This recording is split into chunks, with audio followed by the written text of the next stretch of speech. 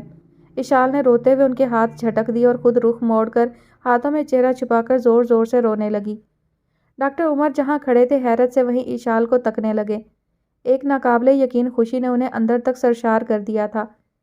تھوڑی دیر پہلے جو وہ غصے سے تنفن کرتے اس کے کمرے میں آئے تھے وہ غصہ اب ہوا ہو گیا تھا۔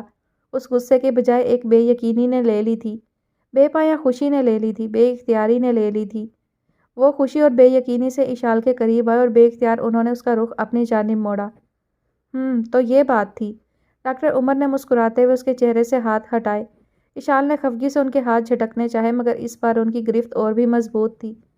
چھوڑے میرے ہاتھ اور جائیں اپنی اس بھولی بسری محبت کے پاس جو دوسری بار پھر سے آپ کو دھوکہ دینے آ گئی ہے۔ اشال نے غصے سے اپنے ہاتھ چھڑانے چاہے، اس کے لہجے میں جیلسی تھی۔ ڈاکٹر عمر بے اختیار مسکرا دیے۔ یہ تو میں اچھی طرح سے جانتا ہوں کہ تم بہت اسٹوپڈ ہو مگر اتنی اسٹوپڈ بھی ہو سکتی ہو میں نے کبھی نہیں سوچا تھا۔ محبت کرنے والے اسٹوپڈ ہی ہوتے ہیں۔ اشال کی خفگی اب بھی اسی طرح تھی۔ اور اس اسٹوپڈ لڑکی نے مجھے اپنی محبت میں مبتلا کر کے مجھ جیسے اچھے خاصے ڈیسنٹ بندے کو بھی بے وقوفوں کی صف میں شامل کر دیا ہے نا؟ ڈاکٹر عمر نے مسکراتے ہوئے دھیرے سے اس کی ٹھوڑی کو چھوا۔ اشال کو جیسے اپنے کانوں پر یقین نہیں آیا، اس نے حیرت سے انہیں دیکھا۔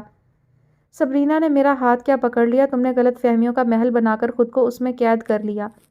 سبرینا میرا ماضی تھی، میری کم عمری کی نادان اور بے وقوف محبت جس پہ میں 8 سال پچھتایا۔ پھر نہ جانے کب تم نے میری زندگی سے سبرینا کا چیپٹر پھاڑ کر میری زندگی کی کتاب پر اپنا نام تحریر کر لیا۔ I swear Ishal I love you so much۔ Doctor Umar اسے شانوں سے تھامے اس کی نظروں میں جھانکتے ہوئے گمبھیر لہجے میں بولے تو وہ بلش ہو گئی۔ چند لمحے وہ بے یقینی سے انہیں دیکھتی رہی۔ مجھے ایسے لگ رہا ہے جیسے میں کوئی خواب دیکھ رہی ہوں، اشال شرمگی مسکراہٹ کے ساتھ بولی۔ مگر میں اس خوبصورت خواب کو اپنی جاگتی آنکھوں سے دیکھ رہا ہوں۔ ڈاکٹر عمر نے مسکراتے ہوئے وارفتگی سے اشال کو دیکھا۔ سوری، میں نے آپ کو غلط سمجھا، اسے شرمندگی ہوئی۔ اب معافی تو تمہیں ایک ہی صورت میں ملے گی مجھ سے۔ ڈاکٹر عمر نے اسے خود سے قریب کیا۔ اشال حیران ہوئی۔ میں کل مما کو بھیج رہا ہوں یہاں، مجھے بہت جلد تم سے شادی کرنی ہے، انہوں نے فیصلہ سنایا۔ بس 2 مہینے کے اندر اندر۔ اتنی جلدی؟ ابھی تو مجھے اور سلم ہونا ہے، اچھی سی کوکنگ سیکھنی ہے اور اس کے لیے مجھے کم از کم 6 ماہ چاہیے۔ بس اور کچھ نہیں، انہوں نے اس کے لبوں پر ہاتھ رکھ دیا۔ اب جو بھی سیکھنا ہے میرے گھر میں میرے پاس آ کر سیکھنا، اب اس دل کے اور امتحان نہیں سہ سکتا۔ آج وہ ان کے روبرو تھی اور وہ اپنے دل کی تمام باتیں اس سے کہہ رہے تھے جو کئی دنوں سے ان کے دل پر بوجھ بن کر انہیں ستاتی رہتی تھیں۔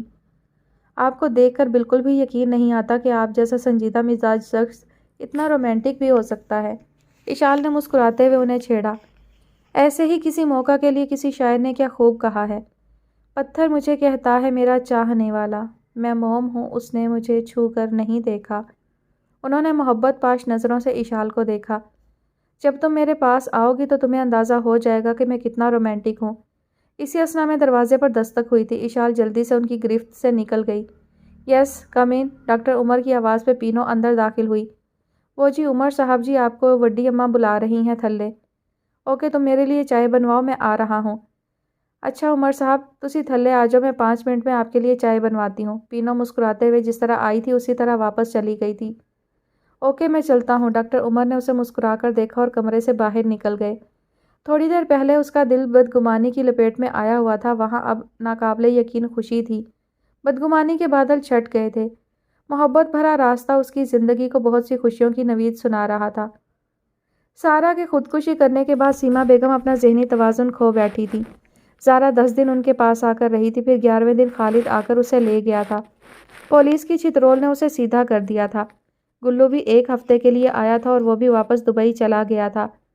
اب زویا اپنے فلیٹ میں بالکل اکیلی زندگی گزار رہی تھی، خود سے بیگانہ زندگی۔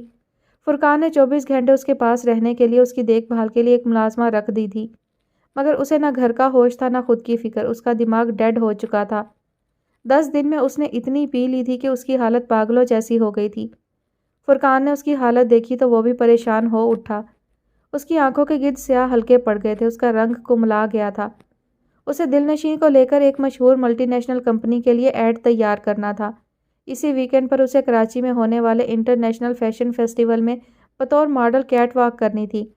ایک مشہور فیشن میگزین کے لیے ایک بین الاقوامی شہرت یافتہ ڈیزائنر کے ملبوسات پہن کر اسے فوٹو شوٹ کروانا تھا، مگر اس کی حالت ایسی بدتر تھی کہ فرقان اسے دیکھ کر بے حد فکر مند ہوا تھا۔ وہ اپنے ساتھ ساتھ اس کی ساکھ بھی تباہ کرنے پر تلی ہوئی تھی۔ وہ فرقان کے لیے کامیابیوں اور دولت حاصل کرنے کی ایک سیڑھی تھی جسے وہ آسانی سے یوں گنوا نہیں سکتا تھا، اسے یوں برباد ہوتے نہیں دیکھ سکتا تھا۔ یہی وجہ تھی کہ فرقان اسے اپنے ساتھ زبردستی گاڑی میں بٹھا کر باہر لے آیا تھا۔ تم خود کو تباہ کر رہی ہو، پلیز میری محنت پہ یوں پانی مت پھیرو، اور دل نشیں پلیز خود کو یوں برباد مت کرو۔ وہ اسے لانگ ڈرائیو پر لے آیا تھا۔ ایک جگہ اس نے راستے میں گاڑی روک کر بے حس و حرکت بیٹھی دل نشیں کو دیکھ کر کہا، میں برباد ہو چکی ہوں، مجھے اب اور زندہ نہیں رہنا۔ اس کی نظریں ونڈ سکرین پر مرکوز تھیں، لہجے میں بلا کی سختی تھی۔ خود کو برباد کر کے مر جاؤ گی تو کسی کو کوئی فرق نہیں پڑے گا۔ تمہیں ان سب کو برباد کرنا ہے جنہوں نے تمہاری خوشیوں کو، تمہارے رشتوں کو اور تمہاری زندگی کو ان غموں سے دوچار کیا۔ فرقان نے اسے بازوں سے پکڑ کر جھنجھوڑا۔ وہ چند لمحے خالی نظروں سے فرقان کو دیکھتی رہی، اس کے لفظوں پر غور کرتی رہی۔ ہاں تم ٹھیک کہتے ہو، میرے مرنے سے کسی کو کوئی فرق نہیں پڑے گا۔ مجھے اس شخص سے انتقام لینا ہے جو میرے باپ کو سڑک کے بیچ مرتا ہوا چھوڑ کر اپنی دولت کے گھمنڈ میں میری منت سماجت کو اپنی گاڑی تلے روند کر آگے بڑھ گیا تھا۔ مجھے اس شخص سے بدلہ لینا ہے جس نے مجھے برائیوں کی اس دلدل میں دھکیل کر میرے سامنے ایسی شرائط رکھی کہ مجھے جیتے جی زہر کا یہ پیالہ پینا پڑا۔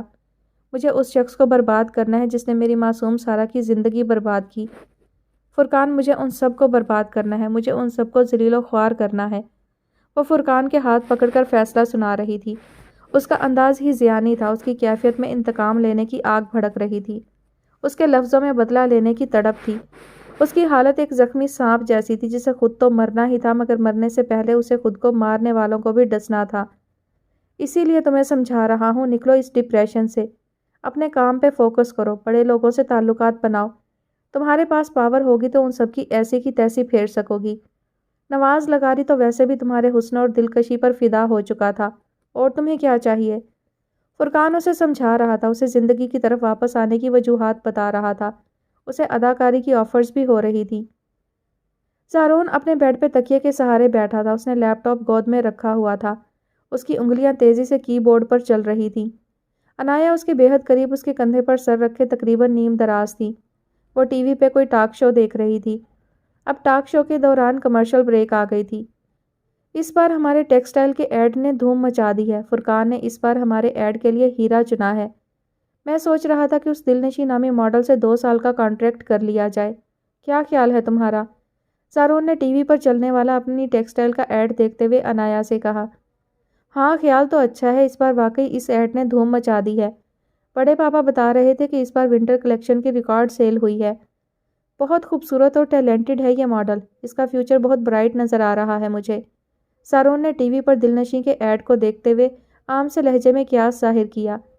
اب اتنی بھی خوبصورت نہیں ہے جتنا تم اس کی شان میں قصیدے پڑھ رہے ہو۔ انایا کے انداز میں خفگی تھی۔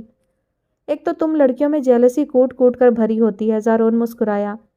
ہاں تو کیوں نہ ہوں میں جیلس، اپنی خوبصورت بیوی کی موجودگی میں تم کسی اور کی تعریف کرو گے تو مجھے اچھا تو نہیں لگے گا نا؟ کم آن میری خوبصورت بیوی، یہ سچ ہے تم جیسی حسین اور خوبصورت کوئی لڑکی نہیں ہے اس دنیا میں میرے لیے۔ زارون نے لیپ ٹاپ سائڈ ٹیبل پر رکھا اور مسکراتے ہوئے اسے یقین دلایا۔ بس تم ہمیشہ مجھ سے ایسے ہی محبت کرنا۔ انایا نے دھیرے سے مسکراتے ہوئے اپنا سر زارون کے سینے سے ٹکا لیا۔ بھائی میں تمہارے معاملے میں پاگل ہوں، احمق ہوں، جنونی ہوں اور دیوانہ بھی۔ ویسے یار میں کتنا سٹوپڈ اور گھامڑ سا نہیں ہو گیا؟ روز تقریباً دن میں 10 بار تم سے اظہار محبت کرتا ہوں، روز دن میں 20 بار تم سے کہتا ہوں کہ تم میری زندگی ہو، میرے دل کی دھڑکن ہو، اس دنیا کی سب سے خوبصورت لڑکی ہو، مجھے تم سے عشق ہے وغیرہ وغیرہ۔ اور میری اتنی تعریفوں اور محبتوں کے باوجود تمہارا دل نہیں بھرتا۔ تم لڑکیوں کو اپنی تعریفیں کروانے کا کتنا کریز ہوتا ہے۔ مرد بیچارہ جھوٹی تعریفیں کر کر کے تھک جاتا ہے، مگر تم لڑکیاں اف۔ سارون نے مسکراتے ہوئے اسے چھیڑا۔ اس کا ایک پاس انایا کی کمر کے گرد پھیلا تھا اور دوسرا ہاتھ انایا کے بالوں میں گردش کر رہا تھا۔ ہاں تو ٹھیک ہے نا، شوہر کی تعریفیں صرف بیوی کے لیے ہونی چاہیے۔ انایا اس کے سینے سے سر ٹکائے مسکرائی۔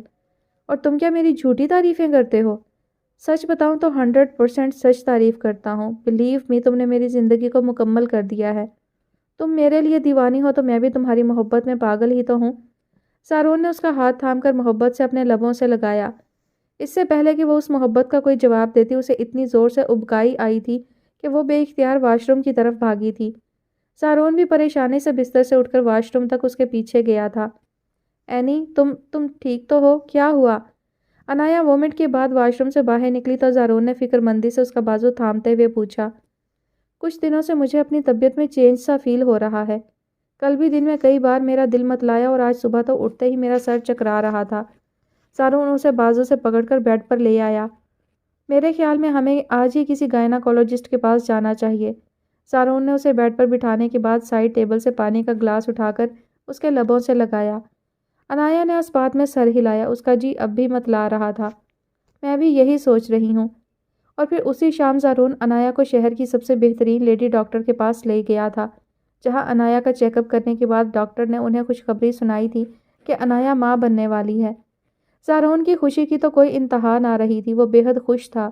گھر واپس آ کر جب ان دونوں نے یہ خوشخبری نور منزل کے مکینوں کو سنائی تھی تو ان سب کی خوشی بھی دیدنی تھی۔ ایک ننھا مہمان نور منزل میں اپنی رونقیں بکھیرنے والا تھا۔ سب گھر والوں نے اس گڈ نیوز پہ ازحد خوشی و مسرت کا اظہار کیا تھا۔ نور بیگم، سمیرہ بیگم اس کے صدقے واری جا رہی تھی۔ داؤد چودھری بھی بہت مسرور تھے۔ نور بیگم نے فوری انایا کا صدقہ اتارا تھا۔ داؤد چودھری اور سمیرہ بیگم نے گھر کے تمام ملازمین کو خوشی میں ان کی مبارکباد کے بدلے مٹھائی کے نام پر انہیں کیش سے نوازا تھا۔ ساجدہ بیگم کو اطلاع ملی تو دوسرے ہی دن وہ بھی مبارکباد دینے خوشی سے دوڑی چلی آئیں۔ انایا کو مکمل طور پر بیڈ ریسٹ کروایا جا رہا تھا۔ پینوں کو انایا کا خاص خیال رکھنے کا ہدایت نامہ جاری کر دیا گیا تھا۔ نور بیگم اور داؤد چودھری کی باہمی رضامندی سے مناب کی شادی کی تاریخ طے کر دی گئی تھی۔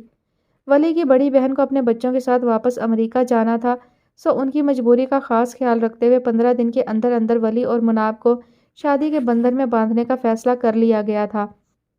مناب نے انڈیا میں اقسم کی بے پناہ مصروفیت کے باعث اپنی شادی طے ہو جانے کی خبر کو اس سے چھپانے کی نور منزل میں سب کو ہدایت کر رکھی تھی۔ وہ اس کی ریکارڈنگز مکمل ہو جانے کے بعد اقسم کو یہ خبر سرپرائز کے طور پر سنانا چاہتی تھی، اور پھر ایسا ہی ہوا تھا۔ شادی سے کچھ دن پہلے جب مناب کو مائیوں بٹھایا جانا تھا، اس دن صبح مناب نے اپنی شادی طے ہو جانے کی بریکنگ نیوز اقسم کو سنا کر سرپرائز دیا تھا، اور اقسم یہ بدترین خبر سن کر واقعی سرپرائزڈ ہو گیا تھا۔ مناب نہایت خوشی سے اسے یہ خبر سنا رہی تھی، مگر اقسم سے جواباً ایک لفظ تک نہ بولا گیا تھا۔ اس سے جیسے کسی نے الفاظ ہی چھین لیے تھے۔